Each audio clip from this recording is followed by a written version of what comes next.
പലതരം ചേരുവകൾ. ഇന്ന് നമ്മൾ തയ്യാറാക്കുന്നത് മാഗി ആട്ടോ. സാധാരണ ഒരു മാഗി അല്ല, ഇച്ചിരി കൂടി ഹെൽത്തിയും ടേസ്റ്റി ആയിട്ട് വെജിറ്റബിൾസ് ഒക്കെ ചേർത്ത് നല്ല ടേസ്റ്റിൽ അങ്ങനെ മാഗി തയ്യാറാക്കാന്ന് നോക്കാം. പെട്ടെന്നൊരു വിശപ്പെന്ന വിത്തിൻ മിനിറ്റ്സ് തയ്യാറാക്കി കഴിക്കുന്ന ഒരു സംഭവമാണ് മാഗി. അതിന് കൂടെ കുറച്ച് സമയം കൂടി എക്സ്ട്രാ ചിലവാക്കിയുള്ള വെജിറ്റബിൾസ് ഒക്കെ ചേർത്ത് ഇതുപോലെ ടേസ്റ്റി ആയിട്ട് നമുക്ക് മാഗി തയ്യാറാക്കാം. ഇപ്പൊ ഇവിടെ 3 പേരുള്ളൂ കേട്ടോ. ഞങ്ങൾക്കുള്ള ഒരു ബ്രേക്ക്ഫാസ്റ്റ് ആയിട്ടാണ് ഞാനിപ്പോ മാഗി തയ്യാറാക്കുന്നത്. 28 രൂപയുടെ 2 കട്ടിയുള്ള ഒരു പാക്കറ്റാണ് ഞാൻ എടുത്തിട്ടുള്ളത്. മാഗി കഴിക്കുമ്പോൾ കയറ് പോലെ നീണ്ട ഒരറ്റമില്ലാതെ എങ്ങനെ ഇരിക്കുന്നത് എനിക്ക് ഇത്ര ഇഷ്ടമല്ല. അതുകൊണ്ട് നന്നായിട്ടൊന്ന് പൊടിച്ചിട്ടാണ് ഞാൻ തയ്യാറാക്കുന്നത്. അപ്പൊ നിങ്ങൾക്ക് അങ്ങനെ തന്നെ ഇട്ടാൽ മതി എന്നുണ്ടെങ്കിൽ അങ്ങനെ തന്നെ ഇടാം.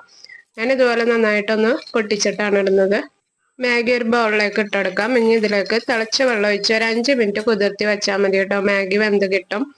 മാഗി വല്ലാതെ വെന്ത് പോയിട്ടുണ്ടെന്നുണ്ടെങ്കിൽ അതിൽ മസാലയുടെ ഒന്നും ടേസ്റ്റ് കിട്ടില്ല. നമുക്ക് കഴിക്കുമ്പോൾ പെട്ടെന്ന് മട്ടിക്കുകയും ചെയ്യും. എന്നാൽ വെന്തില്ലെങ്കിലും നമുക്ക് കഴിക്കാൻ പറ്റില്ല. അതുകൊണ്ട് അത്യാവശ്യം പാകത്തിന് വേവം ചെയ്യണം, എന്നാൽ കുഴയും ചെയ്യരുത്. ആ ഒരു പാകത്തിനാണ് കിട്ടേണ്ടത്. ഒരു 5 മിനിറ്റ് തിളച്ച വെള്ളത്തിൽ ഇട്ടിട്ടുണ്ടെങ്കിൽ നമുക്ക് കറക്റ്റ് ആയിട്ട് കിട്ടും കേട്ടോ. മാഗി മസാല ഞാനിവിടെ ഒരു പാത്രത്തിലേക്ക് പൊട്ടിച്ചിട്ട് വെച്ചിട്ടുണ്ട്. മാഗിയെ കുറച്ചുകൂടി ഒരു ടേസ്റ്റി ആക്കാനായിട്ട് ഞാൻ ഇതിലേക്ക് 2 മുട്ട കൂടി ചേർക്കുന്നുണ്ട്. അപ്പൊ നിങ്ങൾക്ക് വേണ്ടെന്നുണ്ടെങ്കിൽ ഒഴിവാക്കാം. ഒരു ബൗളിലേക്ക് 2 മുട്ട പൊട്ടിച്ചിടാം. ആവശ്യത്തിന് ഉപ്പും കുരുമുളക് പൊടി, ഒരു 1/4 ടീസ്പൂൺ കുരുമുളക് പൊടിയും കൂടി ഇട്ട് നന്നായിട്ടൊന്ന് അടിച്ചു വെച്ചിട്ട് അവിടെ മാറ്റി വെക്കാം. ഈ സമയം കൊണ്ട് ഇപ്പം 5 മിനിറ്റ് ആയിട്ടുണ്ട്. നമ്മുടെ മാഗി നന്നായിട്ട് വെന്തിട്ടുണ്ട്. ഒന്ന് സ്ട്രെയിൻ ചെയ്തെടുക്കാം. സ്ട്രെയിൻ ചെയ്ത ശേഷം ഇതിലേക്ക് തണുത്ത വെള്ളം ഒഴിക്കാം. ഇങ്ങനെ ഒഴിക്കുമ്പോൾ മാഗി ഒറ്റപ്പെട്ട് നന്നായിട്ട് ഇരുന്നോളൂ കേട്ടോ. നിങ്ങൾക്ക് വേണമെന്നുണ്ടെങ്കിൽ മാഗി ഒറ്റപ്പെട്ട് കിട്ടാനായിട്ട് തിളച്ച വെള്ളത്തിൽ കുറച്ച് ഓയിലും കൂടി ഒഴിച്ചിട്ട് മാഗി ഇട്ട് സോക്ക് ചെയ്യാം കേട്ടോ. ഇനി നമുക്ക് മാഗി റെഡിയാക്കി എടുക്കാം. അതിനായിട്ട് ഒരു പാൻ അടുപ്പത്ത് വെക്കാം. അതിലേക്ക് 2 ടേബിൾ സ്പൂൺ ഓയിൽ ഒഴിച്ചെടുത്തിട്ടുണ്ട്. ഇനി ഇതിലേക്ക് മെയിൻ ആയിട്ട് വേണ്ടത് വെളുത്തുള്ളി കേട്ടോ. ഞാനൊരു 3-4 വെളുത്തുള്ളി അരിഞ്ഞെടുത്തിട്ടുണ്ട്. അത് നന്നായിട്ടൊന്ന് വഴറ്റി കൊടുക്കാം. ഒരു 30 സെക്കൻഡ് വഴറ്റിയാൽ മതി കേട്ടോ. അതിനുശേഷം ബാക്കി വെജിറ്റബിൾസ് ഒക്കെ ഇട്ടുകൊടുക്കാം. നിങ്ങളുടെ കയ്യിൽ എന്തൊക്കെ വെജിറ്റബിൾസ് ആണോ ഉള്ളത് അതൊക്കെ ഇട്ടുകൊടുക്കാം കേട്ടോ. ഞാൻ എടുത്ത് വെച്ചിട്ടുള്ള വെജിറ്റബിൾസിൽ ഞാനിപ്പോൾ ഇതിലേക്ക് ആഡ് ചെയ്യുന്നത് ക്യാരറ്റ്, സവാള, ബീൻസ്, പിന്നെ ക്യാബേജ് ആണ്. ജസ്റ്റ് ഒന്ന് വഴന്നു വന്ന ശേഷം ഇതിലേക്ക് മെയിൻ ആയിട്ടുള്ള 2 വെജിറ്റബിൾസ് കൂടി ഞാൻ ആഡ് ചെയ്യുന്നുണ്ട് കേട്ടോ. 2 ടേബിൾ സ്പൂൺ അല്ലെങ്കിൽ ഒരു 3 ടേബിൾ സ്പൂൺ വെച്ചിട്ട് എടുത്താൽ മതി കേട്ടോ. എല്ലാവരും വീഡിയോയിൽ കാണിച്ചിരിക്കുന്നത് പോലെ സ്ക്വയേഴ്സ് ആയിട്ട് കട്ട് ചെയ്തെടുക്കണം കേട്ടോ. വെജിറ്റബിൾസ് ഒന്നും ഓവർ കുക്ക് ആവണ്ട കേട്ടോ. അതിന്റെ ഷേപ്പ് മാറാതെ തന്നെ കിട്ടണം.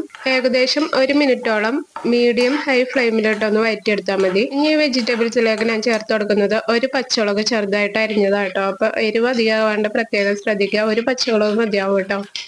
നമ്മുടെ മാഗിക്ക് ആവശ്യമായിട്ടുള്ള എരിവും ഉപ്പൊക്കെ മറ്റേ മാഗി മസാലയിൽ ഉണ്ടാവും. ഇനി ഇതിലേക്ക് 2 വെജിറ്റബിൾസ് കൂടി ഞാൻ ആഡ് ചെയ്യുന്നുണ്ട് കേട്ടോ. ഒന്ന് ക്യാപ്സിക്കം ആണ്. പിന്നെ ഇതിലേക്ക് ചേർക്കുന്നത് ടൊമാറ്റോയാണ്. ഒരു മീഡിയം സൈസ് ടൊമാറ്റോയുടെ പകുതി കായൊക്കെ കളഞ്ഞ് അരിഞ്ഞെടുത്തതാണ്. കായ എടുത്തിട്ടില്ല കേട്ടോ. പുളി അതിയായാൽ കൊള്ളില്ല. മാഗിയിൽ ടൊമാറ്റോയും ക്യാപ്സിക്കം ഒക്കെ ചേർക്കുമ്പോൾ നല്ലൊരു പെർഫെക്റ്റ് ടേസ്റ്റ് കിട്ടും കേട്ടോ. വെജിറ്റബിൾസിന് മാത്രം ആവശ്യമായിട്ടുള്ള ഉപ്പ് ഇട്ട് കൊടുക്കാം കേട്ടോ. ഞാനിപ്പോൾ ഒരു 1/4 ടീസ്പൂൺ ഉപ്പാണ് നേരത്തെ ഇട്ട് കൊടുത്തത്. വെജിറ്റബിൾസ് ഒക്കെ ഒന്ന് 3/4 ഭാഗം കുക്കായാൽ മതി കേട്ടോ. അതിനൊരു മിനിറ്റ് ഒക്കെ മതിയാവും. 1 മിനിറ്റ് മീഡിയം ഹൈ ഫ്ലെയിമിലിട്ട് കുക്ക് ചെയ്തെടുത്താൽ മതി. അതിനുശേഷം വെജിറ്റബിൾസ് ഒരു സൈഡിലേക്ക് മാറ്റിയിട്ട് എഗ്ഗും കൂടി സ്ക്രംബിൾ ആക്കി എടുക്കാം. ഞാനിപ്പോൾ ഇവിടെ യൂസ് ചെയ്തത് നോൺ സ്റ്റിക്കിന്റെ പാൻ ആയതുകൊണ്ട് മുട്ട ചിക്കി എടുക്കാനായിട്ട് എക്സ്ട്രാ ഓയിലൊന്നും യൂസ് ചെയ്തിട്ടില്ല കേട്ടോ. അപ്പൊ നിങ്ങളുടെ നോൺ സ്റ്റിക്ക് എല്ലാം ഒട്ടി പിടിക്കുമെന്നൊക്കെ ഉണ്ടെന്നുണ്ടെങ്കിൽ കുറച്ച് ഓയിൽ ഒഴിച്ചെടുത്ത് എഗ്ഗ് ചിക്കി എടുക്കാം. അതിനുശേഷം നമ്മുടെ മാഗി വേവിച്ച് വെച്ചത് ഇട്ടുകൊടുക്കാം. നന്നായിട്ടൊന്ന് മിക്സ് ചെയ്തെടുക്കാം. മാഗി മസാല കൂടി ഇട്ടുകൊടുക്കാം കേട്ടോ ഈ സമയത്ത് തന്നെ. ഇനി ഇത് നന്നായിട്ടൊന്ന് മിക്സ് ചെയ്തെടുത്ത് കഴിഞ്ഞാൽ നമ്മുടെ സൂപ്പർ ടേസ്റ്റി ആൻഡ് ഹെൽത്തി ആയിട്ടുള്ള മാഗി ഇവിടെ റെഡി ആയിട്ടുണ്ട്. നിങ്ങൾക്ക് വേണമെന്നുണ്ടെങ്കിൽ ഇതിലേക്ക് കുറച്ച് സ്പ്രിംഗ് ഒനിയൻസും കൂടി അരിഞ്ഞിടാം കേട്ടോ. എൻ്റെ കയ്യിലില്ല. നിങ്ങളുടെ കയ്യിൽ കൊറിയാണ്ടർ ലീവ്സ് ഉണ്ടെങ്കിൽ 1 ടേബിൾ സ്പൂൺ ഒന്ന് അരിഞ്ഞിട്ട് കൊടുക്കാം. മാഗിയൊക്കെ എല്ലാവരും ഉണ്ടാക്കുന്നതായിരിക്കും. ഞാൻ ഉണ്ടാക്കുന്ന ഒരു രീതി നിങ്ങളെ കാണിച്ചു എന്നുള്ളൂ. നിങ്ങൾക്ക് ഇഷ്ടപ്പെടാമെന്നുണ്ടെങ്കിൽ ലൈക്ക് ചെയ്തേക്കുക. പിന്നെ പുതിയതായിട്ട് ആരെങ്കിലും വന്നിട്ടുണ്ടെന്നുണ്ടെങ്കിൽ സബ്സ്ക്രൈബ് ചെയ്യാതെ ആരെങ്കിലും കാണുന്നുണ്ടെന്നുണ്ടെങ്കിൽ സബ്സ്ക്രൈബ് ചെയ്ത് ബെൽ ബട്ടൺ ഓൺ ആക്കിയിടാം. നമ്മൾ ഇടയ്ക്കിടയ്ക്ക് വീഡിയോസ് ഇടുന്നുണ്ട് കേട്ടോ. ആഴ്ചയിൽ 3-4 വീഡിയോസ് ഒക്കെ ഞാൻ ഇടലുണ്ട്. എല്ലാവരും വീഡിയോസ് കാണാം. നിങ്ങളുടെ അഭിപ്രായങ്ങൾ കമന്റ് ചെയ്യാം.